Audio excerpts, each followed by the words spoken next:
Salut à tous, c'est Pank Dagen, bienvenue sur cette vidéo qui aujourd'hui va parler d'hypnose sensuelle et en l'occurrence revenir sur ce sujet de la sexualité, de la sensualité liée à la suggestion, à l'hypnose, au trans. J'avais déjà un peu abordé le sujet, maintenant je pense qu'il y a quelques années, parce que je me souviens, je crois que j'avais sur un voyage en Inde, j'en avais parlé un petit peu avec le tantra. Et puis bon, il y a beaucoup de fois où j'ai partagé cette idée-là, notamment pour les personnes qui vont sur hypnose ericksonienne, pour ceux qui connaissent un petit peu.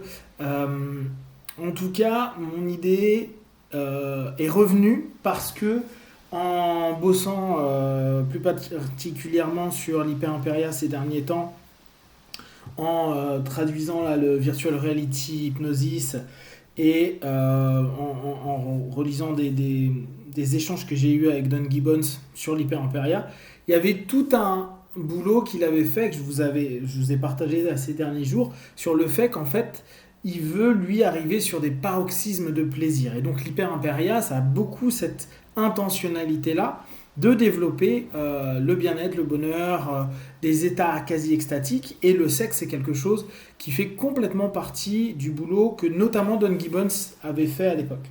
Euh, donc là, moi, mon idée, ça va être sur des vidéos, de vous partager un boulot qu'on a échangé avec Don sur le sujet, donc qu'on pourrait appeler hypersexe, si on reprend la notion d'hyper-impéria ou hyper-impéria sexe, etc. Mais je préfère la notion d'hypnosensualité, hypnosensuelle. Pourquoi? Parce que vous allez voir, l'idée n'est pas simplement que cette notion de jouissance physique, psychique, émotionnelle dans l'acte sexuel, mais vraiment comment, au travers d'un travail d'exploitation des trans avec le partenaire, avec la partenaire, ou avec les partenaires, chacun peut l'exploiter à sa façon, on peut développer, décupler les sensations, les expériences. On pourrait vraiment baser ça sur l'expérience vécue.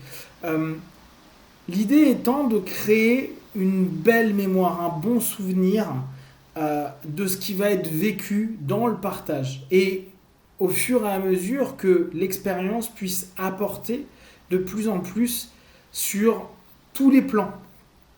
Que ce soit bien sûr une jouissance qui soit physique, qui soit psychique, que certains puissent voir ça comme un travail énergétique, un travail de rapport à soi, un travail de développement personnel. Et là, on peut revenir sur les notions tantriques qui dit quand même que c'est un boulot qui nous...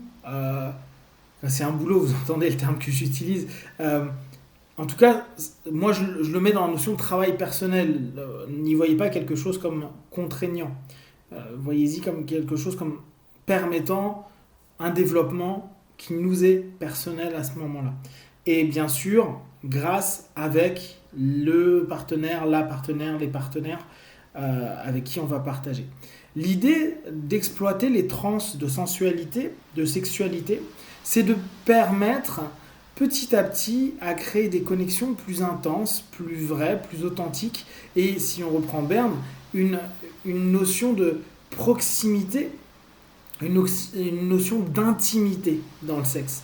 Un des paradoxes actuels, c'est qu'aujourd'hui, on parle de sexe à tout va, le sexe n'a que peu de tabous, et paradoxalement, je pense que c'est un des domaines où il y a le plus de tabous. C'est pas parce qu'on est constamment en train de voir des mecs à moitié nus ou des femmes à moitié nues que pour autant il n'y a pas de tabou dans le sexe. C'est pas parce qu'on en parle librement qu'il n'y en a pas. C'est pas parce qu'il y a des sites porno partout qu'il n'y a pas de tabou. Je pense qu'il y a un tabou dans ce qui peut être vécu, le partage, dès qu'on sort justement des stéréotypes sexuels proposés notamment par les films X, tout ce qu'on peut voir dans le porno. Et l'idée est d'aller recapter ce que les anciens ont déjà bossé, hein, chacun à leur manière, dans leur culture, etc.,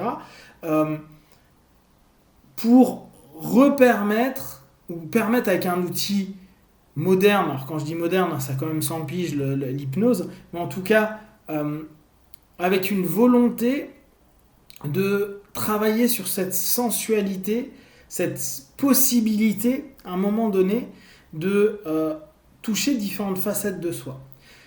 Pour ça, on utilise quoi? La transe. Et la transe, vous verrez que très souvent, dès qu'on est dans des instants d'intimité avec des personnes, je ne parle pas forcément nu sur un lit, ou nu ailleurs d'ailleurs, mais vraiment quand on commence à y avoir cette espèce de lien qui parfois est assez éphémère, parfois ça peut se faire sur une rencontre même éphémère, où il y a une espèce de match, un match qu'on pourrait dire, il y a une attirance, etc. Et il y a une transe qui se crée, il y a comme quelque chose qui est en train de se...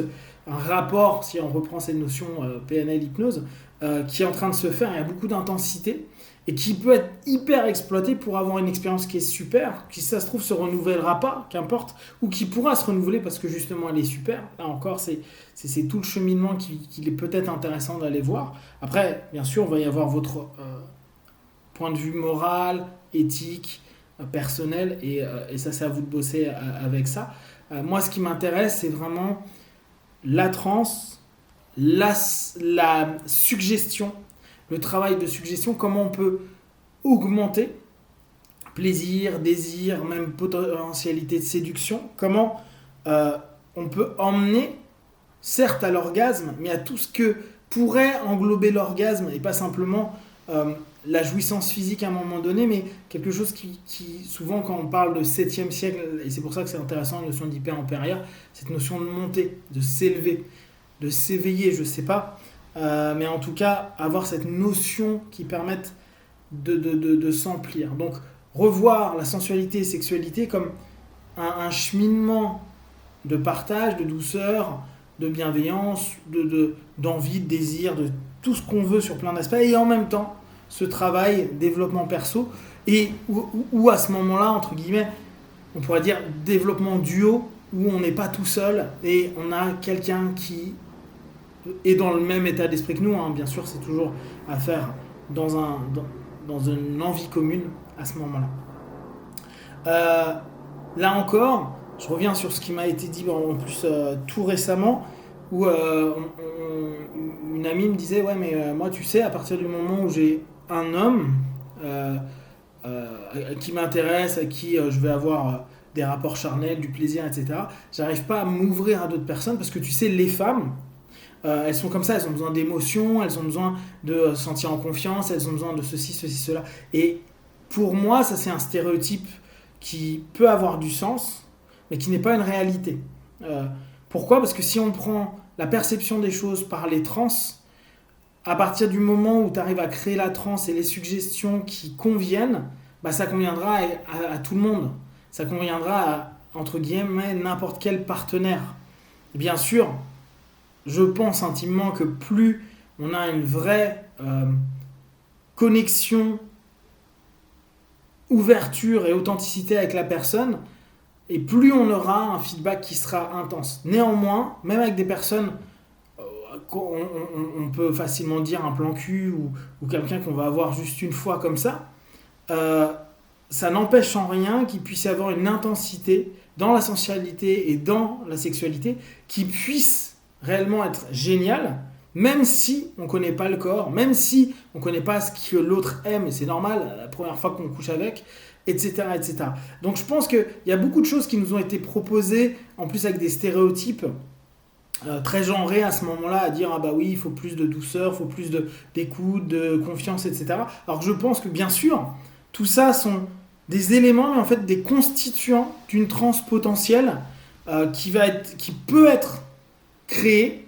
Alors peut-être, et ça il faut juste y penser, peut-être que cette transe est dès lors synthétique, c'est-à-dire on sait qu'elle ne durera qu'un laps de temps, alors que souvent le rapport qu'on construit dans un couple ou dans une relation à deux qui prend et qui se construit va créer une transe plus authentique, plus réelle et moins synthétique. Mais la synthétique ne veut pas dire pour autant qu'il n'y aura pas une vraie expérience authentique à l'intérieur de celle-ci qui permettra d'être bien, d'avancer, de grandir, de prendre du plaisir, etc. Voilà, donc c'est un peu l'idée que j'ai. Si ça vous intéresse, n'hésitez pas à partager. Je sais que c'est un peu tabou parfois, c'est un peu gênant pour certaines personnes. C'est pas parler de sexe pour parler de sexe, c'est vraiment dans cette idée d'hypnose. Si ça vous intéresse, n'hésitez pas à partager sur Facebook, YouTube, j'y répondrai le plus rapidement possible. Et comme d'habitude, tout ce que je propose n'est pour que ce qui est bon est juste pour vous. Testez, observez, analysez et concluez. P1, ciao.